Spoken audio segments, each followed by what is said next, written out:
नमस्कार दोस्तों। अंकेक्षण के टॉपिक में एक टॉपिक अपना रह गया था, एक उसका हिस्सा सरकारी अंकेक्षण।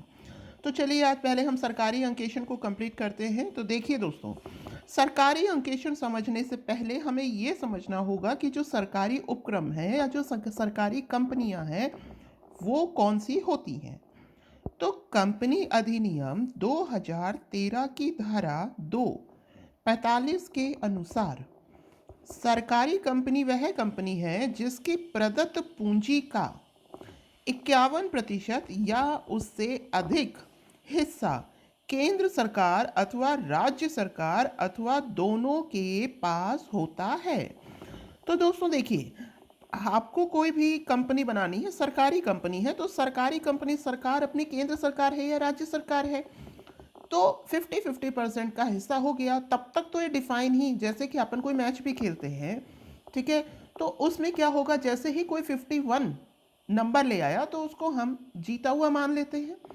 तो वैसे ही कोई कंपनी है, अगर उसमें 51 50 से एक ज़्यादा हिस्सेदारी अगर सरकार की, केंद्र सरकार या राज्य सरकार की हो गई, तो उसको हम क्या मानते हैं दोस्तों, सरकारी कंपनी मानते हैं। तो सरकारी कंपनी का अंकेक्षण सरकारी अंकेक्षण कहलाता है। केंद्र सरकार के विभागों का अंकेक्षण कौन करता है दोस्तों, कंट्रोलर एंड ऑडिटर जनरल, है ना, कैग द्वारा किया जाता है। राज्य सरकार के सरकारी लेखों की जांच की जाती है दोस्तों महालेखापाल के द्वारा। अब देखिए, स्थानीय संस्था हो गई, नगर पालिका हो गई, महानगर पालिका हो गई, जिला परिषद हो गई, इन सब का जो अंकेक्षण है वो महालेखापाल के द्वारा किया जाता है। ठीक है दोस्तों, तो कैग तो किसके करेगा, केंद्र सरकार की। और जो बाकी की जो स्थानीय निकाय हैं, राज्य सरकार के जो लेखे हैं, इनकी जांच कौन करता है दोस्तों, इनकी जांच करता है महालेखापाल। तो उम्मीद है आपको ये समझ में आया होगा।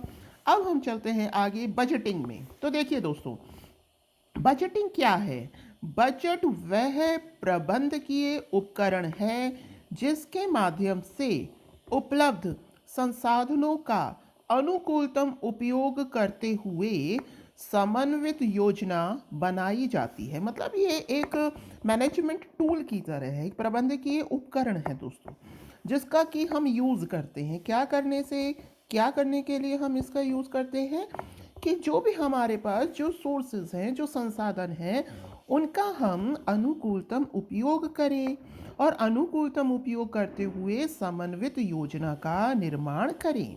मतलब हमें योजना बनानी है। ठीक है दोस्तों, अब हमारे पास क्या क्या संसाधन है उस योजना को बनाने के लिए, कितना बैलेंस है हमारे पास उस योजना के निर्माण के लिए। तो जो भी संसाधन अवेलेबल हैं उनका प्रॉपर यूज करते हुए सही रिजल्ट देना, दैट इज बजटिंग। एक सही, संतुलित और सामयिक बजट पर अर्थव्यवस्था की सफलता निर्भर करती है। तो अगर संतुलित हो, सामयिक हो बजट, तो अर्थव्यवस्था की सफलता निर्भर करेगी ही। दोबारा देख लेते हैं, बजट वह प्रबंधकीय उपकरण है, जो वर्ड्स इनको याद कीजिएगा, प्रबंधकीय उपकरण। बजट वह प्रबंधकीय उपकरण है जिसके माध्यम से उपलब्ध संसाधनों का अनुकूलतम उपयोग करते हुए समन्वित योजना बनाई जाती है। एक सही, संतुलित और सामयिक बजट पर अर्थव्यवस्था की सफलता निर्भर करती है। अब हम देखते हैं दोस्तों, अब हमारे सिलेबस में दो तरीके के बजट दे रखे हैं। एक तो है निष्पादन बजट और एक है दोस्तों शून्य आधारित बजट। तो पहले हम देखते हैं निष्पादन बजट क्या होता है। इसकी शुरुआत हुई थी दोस्तों यूएसए से। ठीक है दोस्तों, संयुक्त राज्य अमेरिका से निष्पादन बजट की शुरुआत हुई थी। यह है क्या, यह है परंपरागत जो बजटिंग है ना। तो परंपरागत बजटिंग में दोस्तों खर्चों पर ज़्यादा फोकस किया जाता था, बट जो निष्पादन है इसमें मेन फोकस किस पे किया जाता है, उद्देश्यों पे। तो जो निष्पादन बजटिंग है, ये बजटिंग को खर्चों की जगह किस पर फोकस करती है, उद्देश्यों पर, कि भाई ये हमारा टारगेट है, हमें ये टारगेट अचीव करना ही है। तो चलते हैं, इसमें किसी भी कार्य या उद्देश्य को कार्य, कार्यक्रम, क्रियाकलाप योजना के रूप में प्रस्तुत करते हैं। जो भी कार्य है ना उसको हम, मतलब जो फाइनेंस है, जो खर्चे हैं, उस रूप में नहीं, हम उसको एक कार्य, कार्यक्रम या योजना के रूप में प्रस्तुत करेंगे। ऐसे विभाग और संगठन जो विकास कार्यक्रम के प्रत्यक्ष प्रभारी हैं निष्पादन बजट लागू करना चाहिए। मतलब ऐसे जो भी संगठन हैं जो कि दोस्तों क्या करते हैं, डेवलपमेंट प्रोग्राम्स करते हैं, तो उनको क्या करना चाहिए, उनको निष्पादन बजट ही बनाना चाहिए, इसी पे ही कार्य करना चाहिए। क्यों? क्योंकि ये किस पर फोकस है, ये फोकस है अपने टारगेट्स पर, उद्देश्यों पर। तो क्योंकि हमें विकास करना है तो विकास के लिए हम पैमाने तय करते हैं कि हमें इस टारगेट को अचीव करना है, तो ऑब्वियसली उस हमें वो टारगेट अचीव करना है, तो उसके लिए जो हमारा बजट है वो खर्चे पर फोकस ना होकर किस पर फोकस होना चाहिए दोस्तों, उद्देश्य पर। तो जो भी डेवलपमेंट एजेंसीज हैं उनको कौन सा बजट बनाना चाहिए, निष्पादन बजट बनाना चाहिए। यह प्रणाली उद्देश्य द्वारा प्रबंध सिद्धांत पर आधारित है। मतलब यह उद्देश्य पर बेस्ड है, जो आपका टारगेट है उस पर बेस्ड है, ये जो मैनेजमेंट प्रिंसिपल है। अब देखिए दोस्तों, ये जो लाभ है मैं भूल गई थी लिखना, बाद में लिखा, इसलिए छोटे छोटे पॉइंट्स में लिखा है, समझाती हूँ। देखिए लाभ, धन खर्च उद्देश्य। तो निष्पादन बजट से क्या है, जो हमें धन खर्च करना है उसका उद्देश्य निश्चित है कि हमें इस टारगेट को अचीव करने के लिए जो धन है उसे खर्च करना है। ये बजट निर्माण में आसान होती है। मतलब अगर आपने निष्पादन बजट बना रहे हैं तो यह बजट निर्माण में आसान है।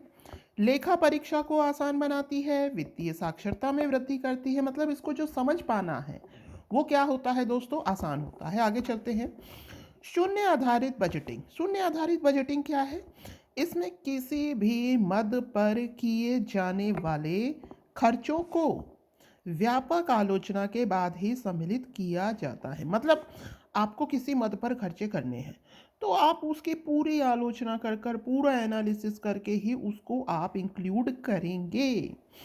इसके तहत सभी योजनाओं को आरंभिक धनराशि आवंटित ना करके प्रत्येक वर्ष उसे नए सिरे से चालू मानती है। मतलब कोई भी योजना आपको चलानी है तो आपने वो योजना स्टार्ट कर ली तो उसमें हम अगली बार नए सिरे से स्टार्ट मानेंगे।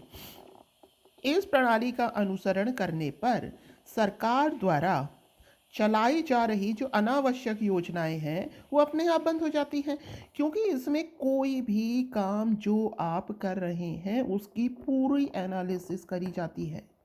ठीक है दोस्तों, और उसको नए सिरे से शुरू किया जाता है, इसलिए इसे क्या कहते हैं, शून्य आधारित बजट कहते हैं।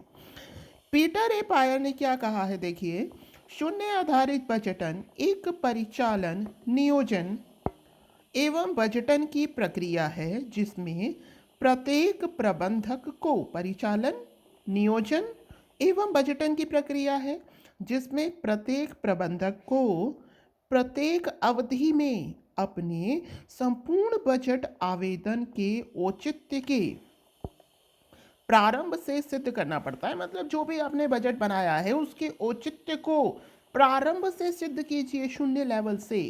ठीक है दोस्तों, प्रत्येक प्रबंधक को यह बताना पड़ता है कि थोड़ा धन भी क्यों खर्च करना चाहते हैं।